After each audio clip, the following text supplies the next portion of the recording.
recorded? Yeah, it's fine. Now go ahead. One of the things about the armor from antiquity compared to the medieval period is that in ancient times they try to capture the human elements. Okay, Right. what do I mean by that? Look at the greaves right here. Now these are the protection for the leg, and as you can see, they really look lifelike. All right, they sculpted all the muscles, the details.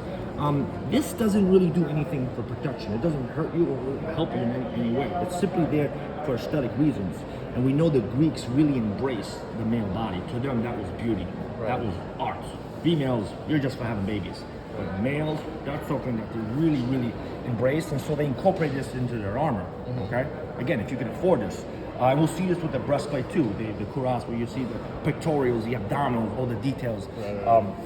They really, really try to make it as lifelike as possible. We don't see this in the medieval period at all. You'll see some really beautiful armor, but not like this. So this is really unique in the ancient world, particularly in the Mediterranean, like Greek, Roman, and Etruscan. So how did they know people's different sizes, like for the body? So did they have to do like a mold of somebody? Does it conform to the person's body? Sure. A good armor should be unique to the wearer. So they would measure. Hi, James. We're here. Oh, okay. Sorry. Hey, how are you? Thanks for coming. So they would do like a measurement. Yes, they would measure just like everything else. Sorry. Yeah. Did you see anybody Because else that looks there? very specific. Like really, it almost looks like a mold. Yes, but it's not. It's actually hammered out, dished out. Yeah. Explain how I was going to do that. Okay. Um, All right.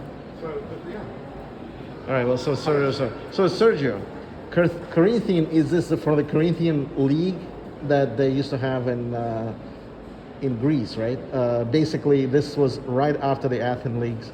That's when they had a fight in Syracuse, right?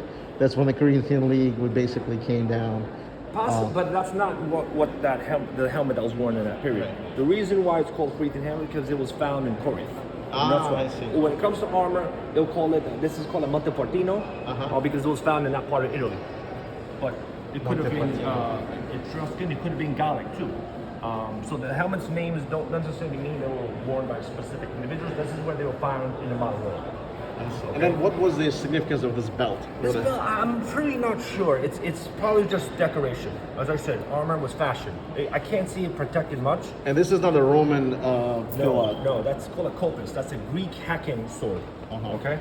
And I'll explain how it's made. So the other qualities of the armor is that anybody know what kind of metal this is?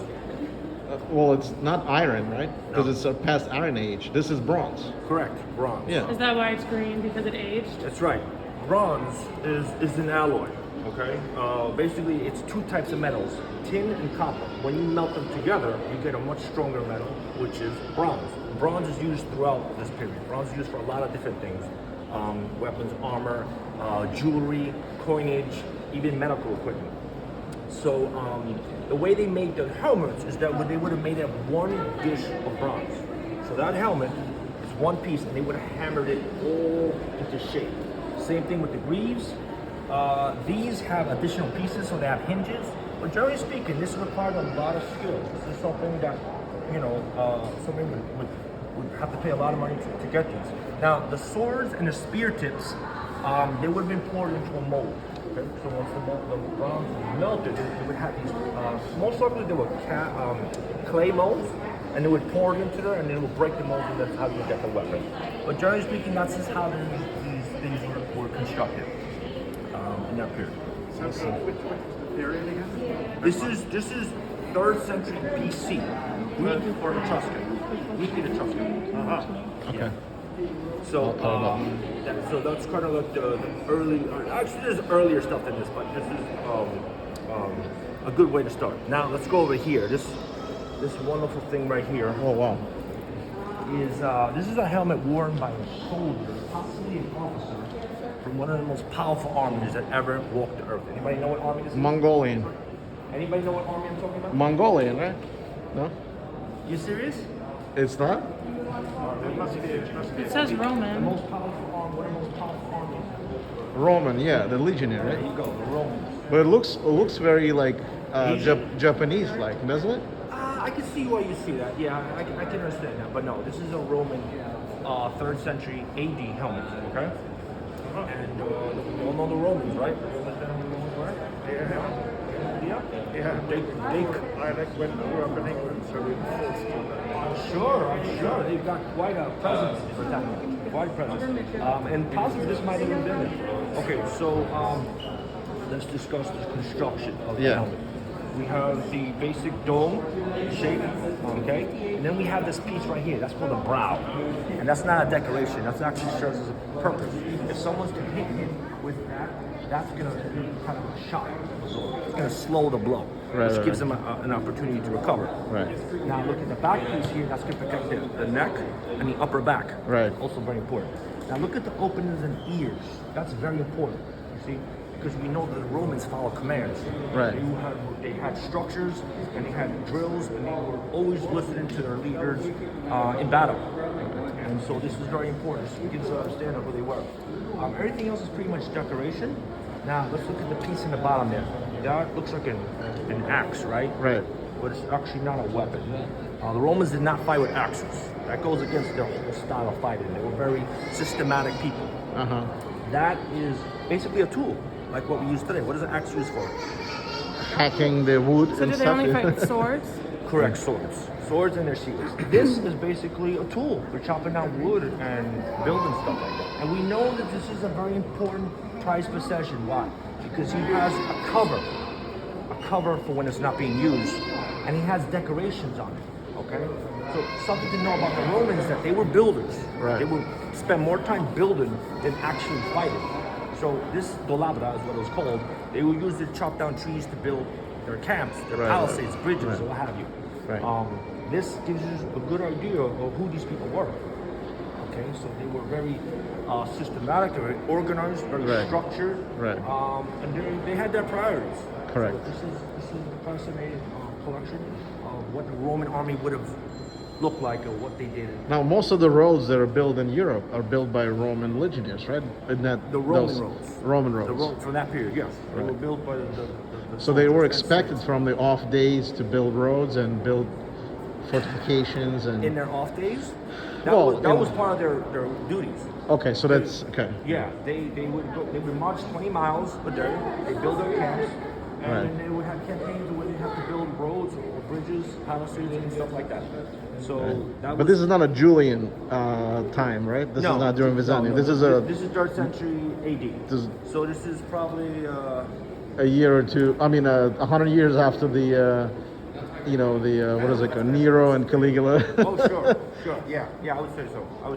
Yeah. Yeah. That's Say interesting. that there's something with decoration because in a modern army, I don't think, correct me if I'm wrong, they wouldn't decorate.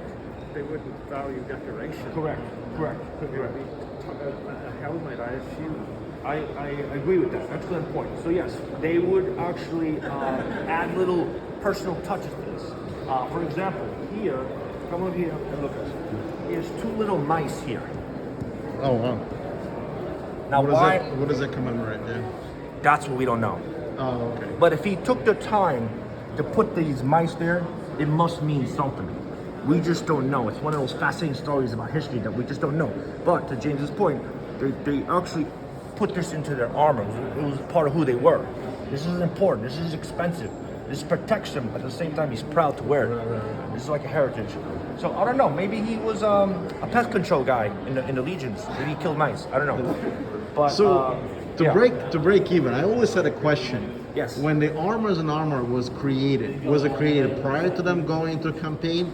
I've heard somewhere that they actually had units that were all specialized in melting the iron and melting the bronze weapons and melting the helmets, and it was always following Roman army. Or this is not something that happened.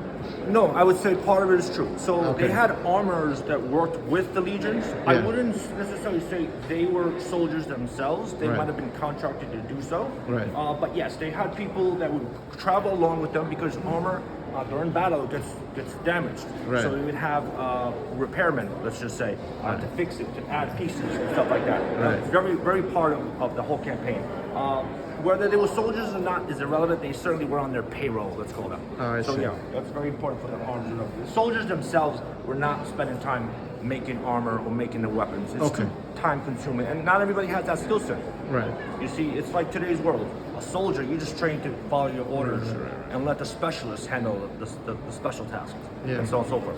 But yes, they did have soldiers that had special skills, you know, when it comes to engineering, architecture, even medicine. One question is restoration. How much does it take to restore something like this? Or do you know if, like when they find something, is this in the condition it is in? Good question. It depends on the metal. So bronze actually holds very well. Yeah. You see, when bronze takes on that green patina, it actually protects it.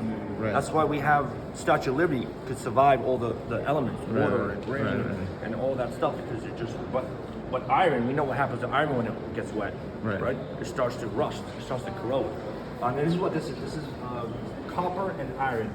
So I would imagine this took a lot more work, again, considering the condition, but this looks pretty good. Overall, this is a pretty intact. The only thing that's missing is the cheek plates. Remember those cheek plates? I know, that's why I got confused. It's, Oh, that's why. I got you. oh, without cheek plates, it is Yeah, not that's why he complete. throws us Mongolian helmet. I know, it looks, because this wing, it's like a Mongolian Genghis Yes, Khan army. it does have, it does, yes. I understand. Japanese samurai type Yes, of. yes. We're gonna get to them. All Okay, right. so now this is the ancient world. Yeah. Let's go on to the Medieval. Dark Ages. Dark Ages. Okay. All right, we're at Metropolitan Museum. Now we're going to enter the Bashford-Dean Gallery. Now, who was Bashford-Dean? Bashford-Dean was the first curator of the Arms and Armor wing of the Met. Oh, sorry. And he was actually a zoologist who had a passion for armor. Right. He actually collected, he went to auctions and bought a collection of armor. And in 1912, he was asked to establish the wing here, because at this point, nobody really knew too much about this subject matter, but he certainly did. So a lot of the early pieces were from his private collection. Right. So let's go here, and we're going to skip a few centuries and jump right into the 13th century, because there isn't a lot of armor from that period of the end of Rome to this period. But I would say most of the helmets in around the 10th, 11th, even 12th century were made of multiple pieces. So as you can see, some of these are made of one single piece of steel that's hammered into shape. A lot of them would have used multiple pieces. Go ahead. They would have different pieces that would be riveted together so you can get a. They didn't have the technology to make one solid piece of armor. So it'd be multiple pieces. And then this right here, this is an actual catapult projectile. Oh, wow. And this armor looks different because it's really covered with this compared to what was previously just saw. Sure, but it's different, but the same. If you think about it, this could pass for the Corinthian helmet. It's just used a different metal.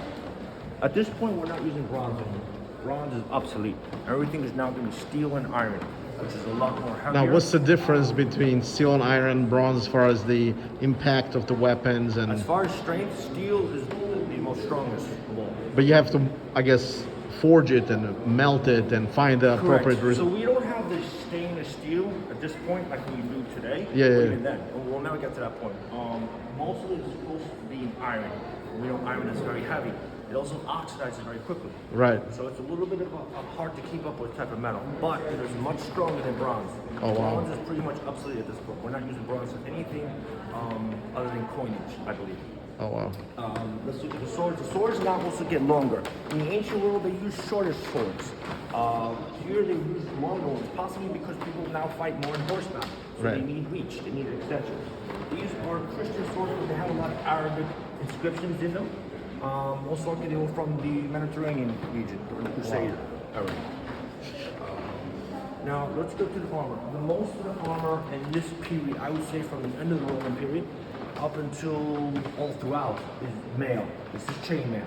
This is a very, very common type of armor. We don't know how far it dates back. The Romans had it, the Persians had it, the Celts had it, the Vikings had it. A lot of people use it. What it basically is a whole series of rings that are all riveted together to make a fabric.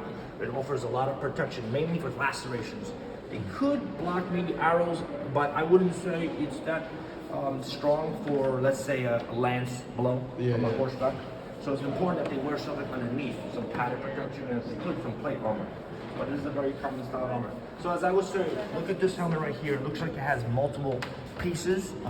That would have been the type of armor we would have seen at the, let's say, 7th, 8th, 9th century, rather than the more developed construction of such as these, where they're dished out, made of solid bronze. Solid armor.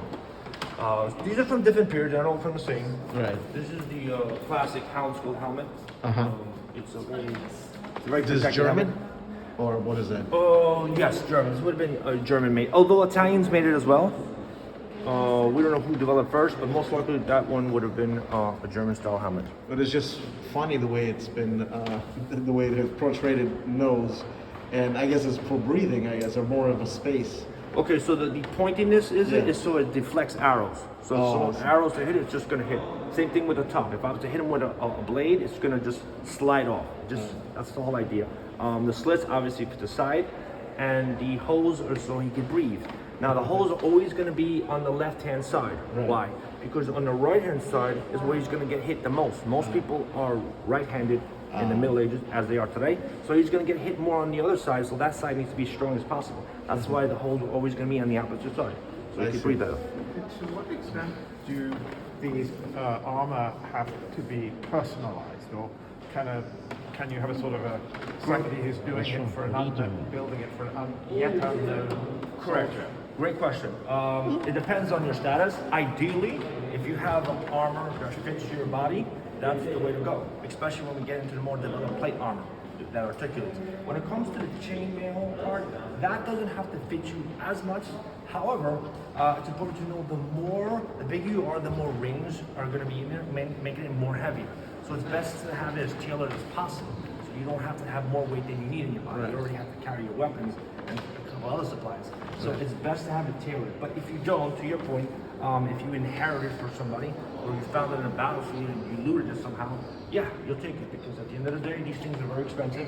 And Why did Mongolians use linen versus the chain armor, or they use also chain? Because linen. Mongolians, No, Mongolians or the Genghis Khan or you mean Timberland. like linen armor? Yeah, it would, because they said it used to trap the. Correct. The Greeks and Macedonians also created armor like that, linothorax. Correct. Basically, multiple layers of linen, and Yeah. they would also put a brine on it to harden it. That's right. Why they used it? Very simple. It's economical. It's a lot cheaper. They did have mail armor, and they did have plate armor. Right. But for the common soldier, as I said earlier, you pretty much wore what you could afford. They would have certainly came across that for economic reasons. Wow. One question regarding the projectile. Do you think this is a projectile that was used during conquest of the Constantinople by Mohammed II, or would this projectile would be like a general? No, this is more like a No, I said it right here. Mamluks. Yeah, Okay, Mamluks. got it. Okay. So it was a 13th century siege from Montfort Castle, the siege captured by Mamluks. Yeah. This is crazy. So that the one you're talking about in a second? Yeah. No, they would in Constantinople. That's right. At that point, they actually had the cannons. Right. This is more of a trebuchet or a catapult, which basically uses torsion. It's not gunpowder at this point. It's But what type literally of damage would it make to a castle if it makes a damage? It was just it won't even penetrate. I don't right? believe it's made to hit the wall, Right. but to get to the other side of the wall And hit somebody. hit anything that's in there. Oh, I see. And just imagine several of these going at the same time. Oh, I see. So that's the whole point of that, to siege them out, throw them out. But yeah, this is 13th century. Looks great. Interesting. Yeah, I'd like to have this in my living room, right? Just have a big giant cannon. Maybe you catapult. can create a replica. Yeah, exactly. Oh my God! Is this what I think it is? What do you think it is?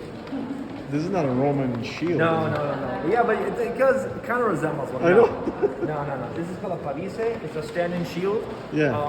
It would have been used mostly with How big is it? crossbowmen, because as you know, the crossbowmen they have to load up their crossbow, and Right. that requires two hands, and so then now it leaves him, free to call hit, so he would do something like that.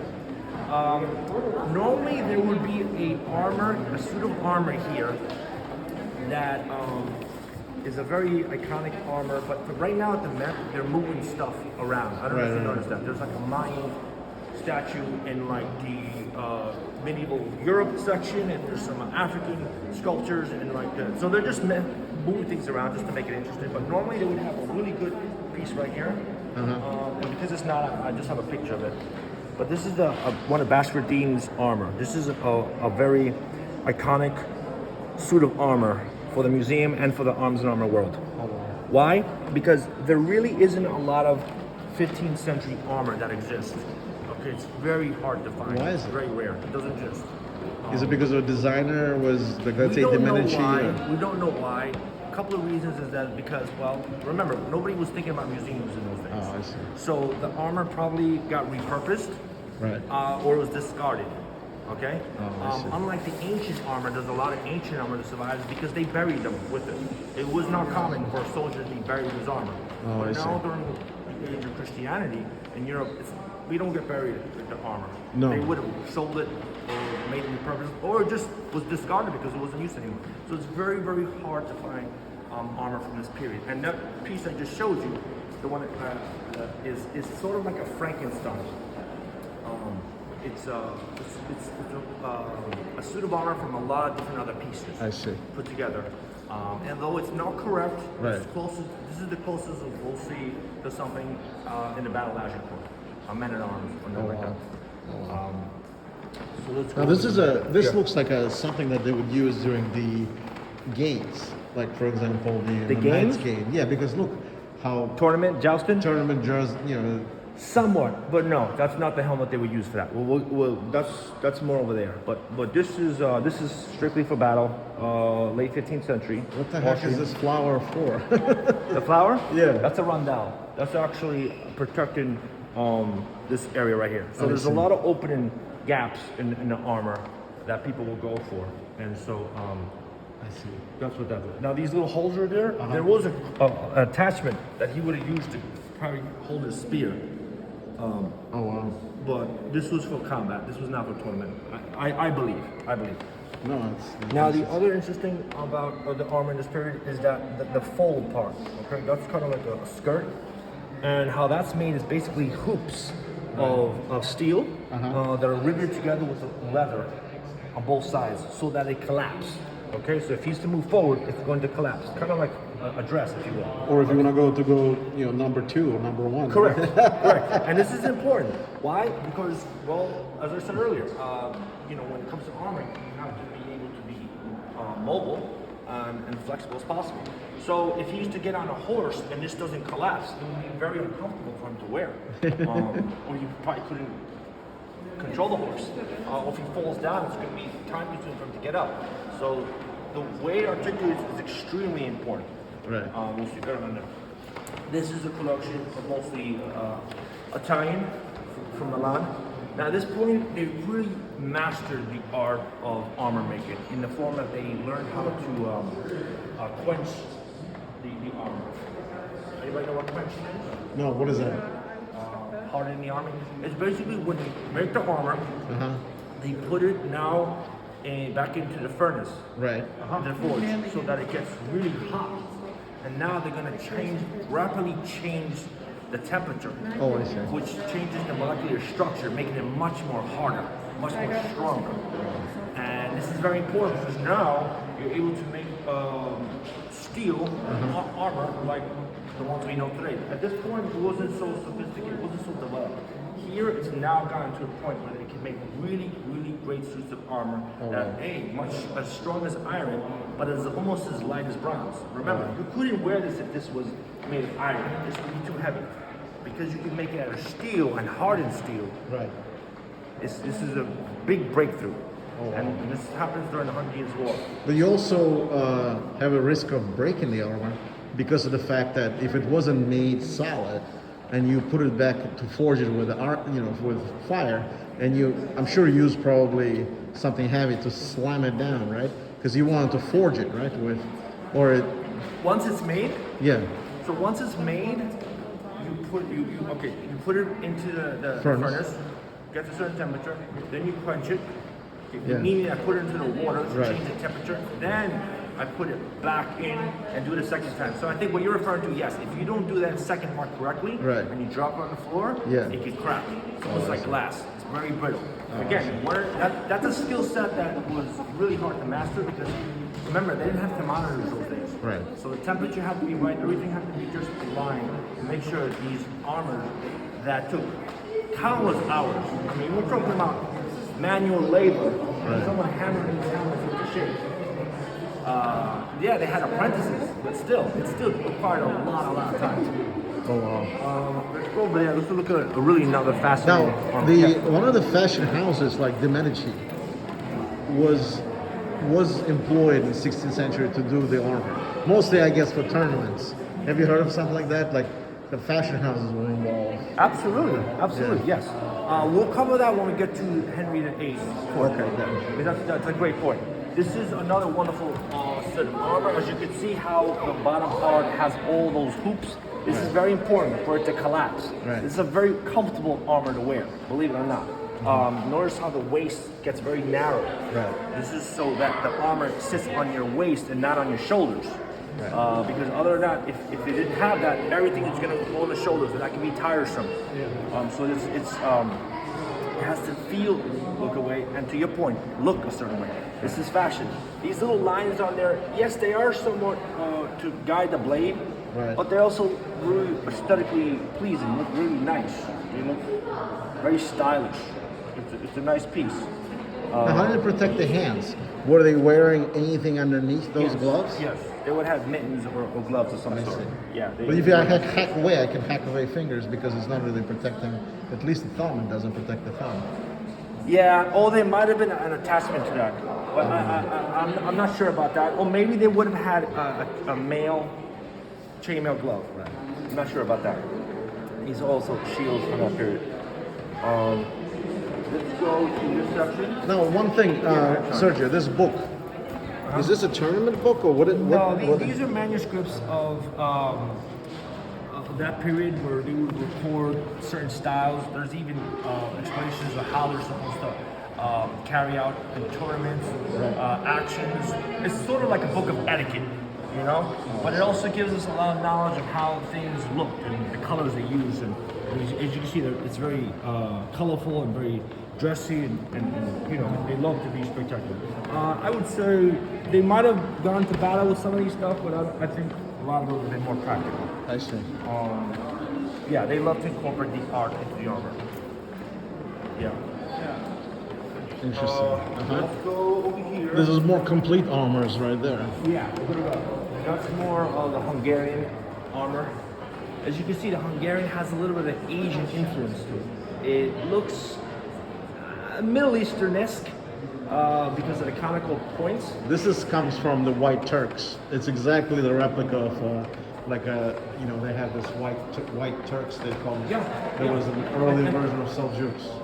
Okay. Yeah, and that makes a lot of sense because in this period, wouldn't the Ottomans already been in the scene? Yeah. Yeah. So that's why they have a little bit of Arab. Even if you look at the cursor, Yeah. it does look like from the Middle East.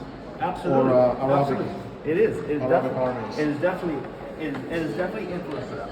These are some crossbows from the 15th century. Or they call arbalete, right? Or this is not arbalete. This is a crossbow. Crossbow, yeah. Yeah. Crossbow. Crossbows are, you know, been around since the Greek era, but they were much larger, and then they kind of went away, and then they came back around the Middle Ages, maybe 12th, 13th century. They're made with usually wood. These are, the bow part is made of wood and sinew and horn. So it's a very strong type of material. What was the range of the crossbow versus the longbow? Do you know? I would say, I couldn't give you an exact number, but I would say the range, the longbow would for sure go much further. And then also the probably has to do with precision, right? Absolutely. The longbow had a much better precision or less precision? Would you Again, say? I think it's about the same. actual archer himself, how I see. skillful he is. I will say this, anybody can pretty much pick up a crossbow and use it in a few hours' time. A longbow, that requires skill and training. Is this a warrior horn? This is in the beginning of the... It's a hunting horn. Hunting horn. Okay, got it. I presume a crossbow would have a higher range, as you say, Higher range? than a longbow. No, longbow has a yeah. Like in other words, if I was to, if my target was 200 feet away, Longer range. Yeah. Yeah. I would have a better. I don't know. I feel like crossbows are more short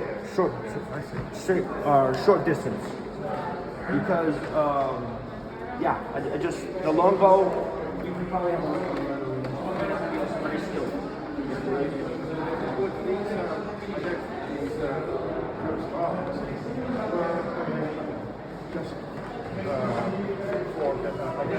Were they identifying who was who? I would say so. Yes. Family heirlooms, just your own. Incorporate your own style to it. Yeah. So that your enemy is you. Maybe not. I think the colors just represent your house, you. I don't think you need to know the enemy as much. Again, that's my opinion, because they're all different. It wouldn't be like a sports team or all wearing matching jerseys. I don't think it was anything like that. I think you just incorporated something that was unique to you and to your family. I think the Romans were trying to match, but even then they had some uniqueness, as we pointed out earlier, the two little mice. So just focus that. How would people identify who was on which team? You have banners, you have standards, and people just figure it out somehow. It depends on the I mean, in the medieval period, yes, they did have heralds, and they did wear circles, but not all of them did. Right. They did have banners, and the shields also were marked. Yeah. So it's a little bit of everything. But as we get into more plate armor, they're going to start to use less shields and just use banners to identify each other. At any point, if you're on a horse, how much of a mass there was on top of the horse, if you think, and with a horse, would you say it would be like close to like 400, pounds, 1,000, With the- a ton? I don't know. You mean what the course Like was for example, carrying? this one. What would it weigh? This one? Yeah, this one. This This big one? one. Like this is pretty heavy. It should say right here. Does it say? It just says it says 4 pounds. That can't be right. Bear above letter Oh, there pounds. you go. See, 57 pounds. What? 57 pounds. Yeah. That's very light. Yeah. Yeah. You got to remember, this is not iron. This is steel. So even though it's very strong, it's a lot lighter than if it was iron. This could never be made of iron. If this was made of iron, the guy wouldn't have to be able to move, let alone get into a horse. I wonder what the weight of soldiers today who are fighting, perhaps. Almost the same. I've read somewhere about the rucksack of a Marine is equivalent to about 40 to 60 pounds with all his equipment, with his rifle and everything. So yeah, they're trained. This is something they did. They didn't just do this on weekends. They were professional soldiers, or trained to do this. So not only they had to have the affordable money to invest in this, they had to also keep up with it. They had to keep in shape. Right. They didn't go to Wendy's like you and I didn't do. Or Shake Shack. Shake Shack. Shake Shack rules. Okay, so now, yeah, let's go to the German section there so we can see more of this. Why do you make a distinction between German and Italian section? Because they're completely different school of thought, or what is it? They're almost competing styles of armor. Oh, I see. They're the who's who of armor in this period. Think about it as Mercedes, or not Mercedes, Porsche, and Ferrari. I see. Right? Would you say that Germany and Italy have the best sports cars in Europe? I would say that. Yeah. You would say that? Oh well. Yeah, Well, right? Porsche. Yeah, exactly. I would say that. Yeah. I would say so. Germans make great cars. So do Italians. Right. Well, in the 15th century, they were making the best armor. If you could afford to buy from those cities, you would buy from those cities.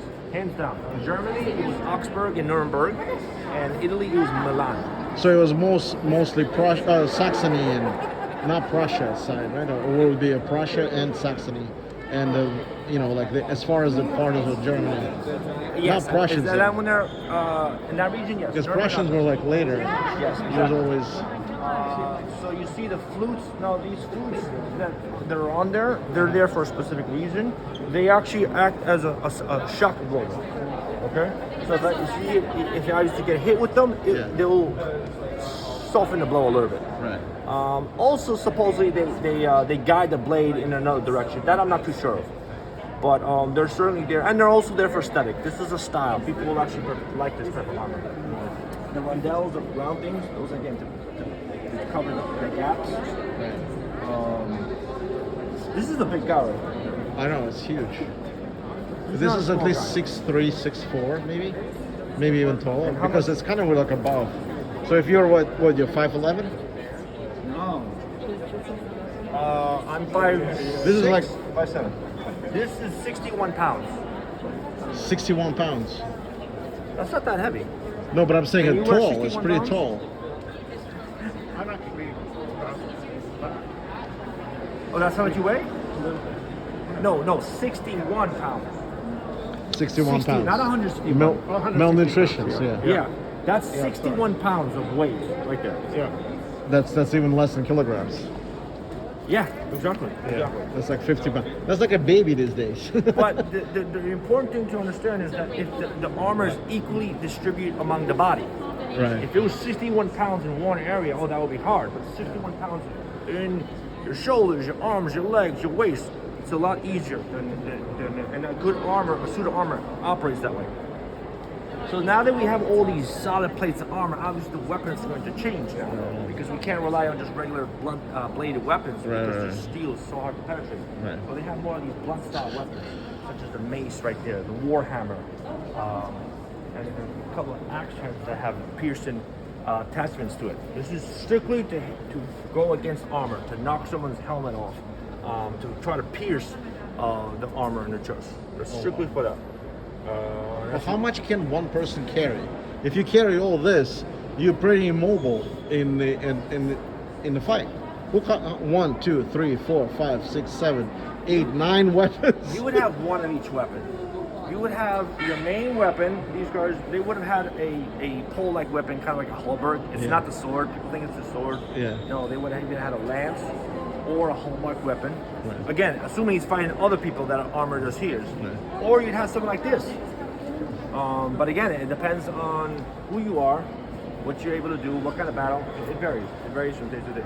Now this is pretty impressive. Yeah, this is nice. This I always felt like this looks like a tournament style. Yeah, it is because it just has that fencing look to it. Right, it looks like a fencing look. Like a training type of Yeah, exactly. It's not, now this is big. This is not a small head guy. Right, we were saying that some of them are really looking at small heads, but this looks like an individual that's very tall. So now, as I said, the two armors of Europe at this point in time that compete from each other are the Italians and the Germans. Right. Nobody else, except until 1511, and Mr. Henry VIII decided British. to compete, and he established the Greenwich armories in England. Okay, so now he. Who did you say founded it? Henry VIII. Oh, Henry VIII. Henry VIII. Yes. Yeah, He the one wanted that to get killed into- many wives. The one has Yeah, some. I know. The one that has some marital He's got problems. a lot of things to answer for. Yes. So Anne Boleyn and then all the other ones. now let's go over there and visit some of the armor from his period. Mark. Oh wow, this is really impressive, man. Thank you. They're all freaking. I was. I don't know where people are. No, it's okay. It's okay. I mean, I don't mind doing this again. When I do things the second, third time, they're a lot better. Yeah. Think about it. Okay. Dry run. So at this point in history, Uh-huh. there's a style called acid etched. Okay, so if we look at the style of the armor, very developed. It's got a lot of functionality.